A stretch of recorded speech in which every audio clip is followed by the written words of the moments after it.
whatnot. So first of all, who was Rose Macaulay? Rose Macaulay was a literary figure of major importance in 20th century British literary history. She wrote novels, mostly. The most famous novel is The Towers of Trebizond, 1956, which won her all sorts of public attention.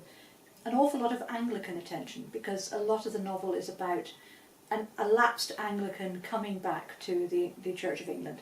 And this was important for Macaulay's own life, but it had a phenomenal effect on religious faith in Britain at the time. People used to come up to her in parties and say, "You've brought me back to the church."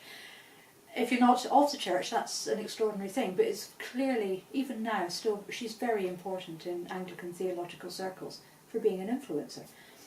Other novels she is most famous, very famous for: Non-Combatants and Others, pacifism in the First World War; Potterism, about tabloid manipulation; The World, My Wilderness, about the immediate aftermath of the Second World War in London. There are many, many others. She is also not a biographer, but she studied English literature as a public intellectual.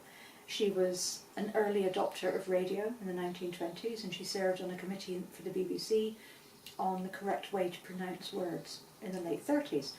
And she wrote many, many columns of journalism, for mostly reviews, but also commentaries on public affairs and social activities and so on, from the early 1920s until her death. Excellent. And she was related to many intellectuals, wasn't she? Yeah, she was profiled in the early 1950s by Noel Annan as being at the heart of the intellectual aristocracy of Britain, because either by birth or educational connection she was related to most of the leading figures in British intellectual activity in the 19th and 20th centuries. Also to many quite aristocratic families, but though she herself upper middle class. And she had a very interesting working life during World War One, didn't she? What tell us about that? Yeah, she was already a novelist by then. She published her first novel in the early 1900s, and she won a prize in 1910, I think, for one of her novels, which gave her financial independence. But when the First World War happened, she immediately signed up to become a VAD, a registered nurse, and then discovered she was completely useless because she didn't like blood and she was hopeless at practical tasks like scrubbing a floor. She simply was not very handy. So that didn't go well. Then she moved on to become a land girl. That was better. She was much happier in the outdoors, did good work, and that was all fine. And then she got a clerical job in the civil service, moved eventually to the Ministry of Information, where she worked in the Italian section for propaganda. The Ministry of Information sent propaganda out supporting Britain to all the countries in the world that they could. So because Rose had spent a lot of her childhood in Italy, her Italian was fluent, and so she was very useful in that department. And that's where she met Gerald O'Donovan, who we also publish, and began a secret affair with him that would last for the rest of his life until the 40s. And explain how the books have shined a spotlight on professional women's lives in World War One, which is quite an unusual angle. Whatnot is really interesting because it has two leading characters, both women, who are office workers. They're professional civil servants. They commute to work along the suburban line to Marylebone and then get the tube to Westminster, go to their offices, go out for lunch, come back, and then go home. And that is a normal, natural life, and that is really unusual for this period, to find women portrayed realistically in that completely normal setting. It's just the rarity of it. It's just an unusual thing. And it's got a remarkable publication history, this book, hasn't it? Tell us about its history. Whatnot was first published in 1918, and it's a science fiction dystopia set in an alternative present just after the First World War, in which Britain is run by a committee of 5, there is no Prime Minister, the Kaiser and the Emperors, they've all gone off to an island somewhere just to be kept out of the way. Nobody wants peace anymore, and so the government has decided people must be taught to be... nobody wants war anymore, not peace. And the government have decided people must be taught not to be stupid.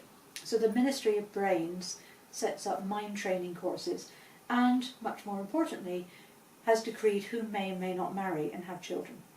So this book came out in 1918 but was immediately withdrawn, probably before it got to the bookshops, because there were 3 pages of libellous material, and the publishers were suddenly very scared that they might get sued by Lord Northcliffe, who was effectively Rose Macaulay's boss at the Ministry of Information.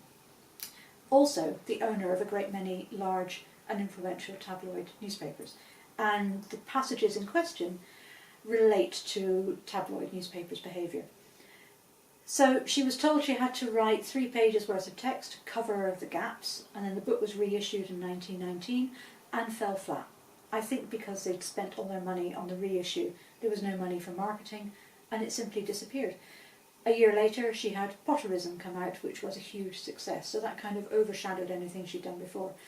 And she didn't really refer to Whatnot again in correspondence or when she discussed her life, because if you'd had a book withdrawn and then it was a failure, would you want to draw attention to it 10 years later? I think probably not. So there it was. Nobody much remembered it. And then in the early 2000s, when I was working on other projects, I decided that the world really needed a book about Rose Macaulay, a book of scholarly essays on Macaulay. We'd had 3 biographies, there were a lot of PhD theses, but there wasn't much published critical work. So after 6 years, I published this, which is a book of essays by Routledge. In the course of doing that, I read Whatnot. And I thought, this is unbelievable. This is an early science fiction novel by a woman. No one knows anything about it, and no one knows where it is, because the British Library copy is a 1919 edition.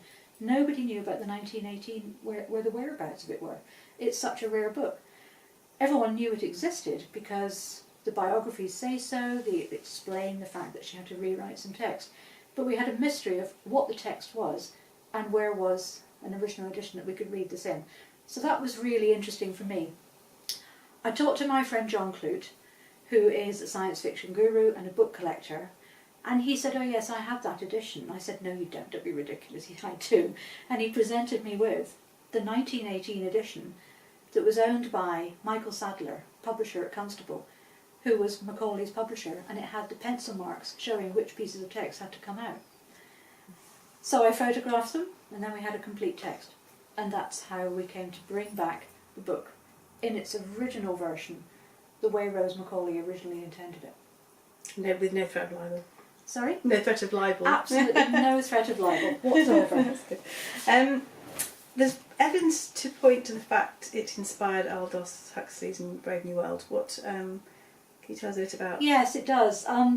There's a significant piece of evidence because... But I want people to buy the book to find out why. But it does. There is a major piece of the plot which is borrowed wholesale by Huxley and parked in Brave New World. He phrases it differently, but the concept is identical. Aldous Huxley was a friend of Rose Macaulay's and her then flatmate best friend Naomi Roy-Smith. It's documented that he went to parties in their shared flat at the time that Rose was writing Whatnot. It would be inconceivable that the two of them hadn't discussed the novel. I don't think there's any doubt about it. It is a clear influence on Brave New World, which came out 14 years later and has been taught ever since on curricula throughout the world as the dystopian novel of the 20th century. Excellent. And it's a novel full of ideas and questions. What are some of the most important ones? What do you do with children who are not the way other children are? There's a big question there that isn't really addressed by Macaulay, but she depicts a character who has a mental and physical developmental problem, and the treatment of this child, and by extension the treatment of other children who may have been born like this child, is a horrific possibility in the alternative future Rose is writing about. So I think that's extraordinarily interesting. The idea of eugenics as well, about selecting humans, who may breed with whom, what characteristics you breed out, which are not desirable, which are desirable. This, of course, is a very dangerous concept, and Hitler went on to use it when he tried to exterminate, and did exterminate many, many people who had mental and physical learning problems. But eugenics was big. At the very end of the First World War, eugenics kept coming up as an issue in art and in politics. This was zeitgeist. It was something that was in the air. So Rose was merely reflecting her times when she was writing about it in her novel. The introduction describes the book as an unfairly overlooked text. Can you explain what you mean by that? Unfairly, because it's wonderful. It's so unfair. It's such a shame this novel never came out the way it should have done. I think it would have made Rose much more influential in a certain direction than she eventually turned out to be. After this novel, her novels tended to be certainly about the press, the effect of press and censorship, but also about women's lives, how women developed their lives and what happened when women aged, which is an important route. But I think if she had been able to develop this line of thinking, she might have developed a whole new line of political writing, which we have no idea about. And it's just such a shame that it was taken away from us and no one got the enjoyment of this. It's so funny, that's the thing. It's a satire and it's so light and hugely enjoyable. Every page is a joke. Every page is a point where you go, good Lord, that's clever or funny or amazing or extraordinary.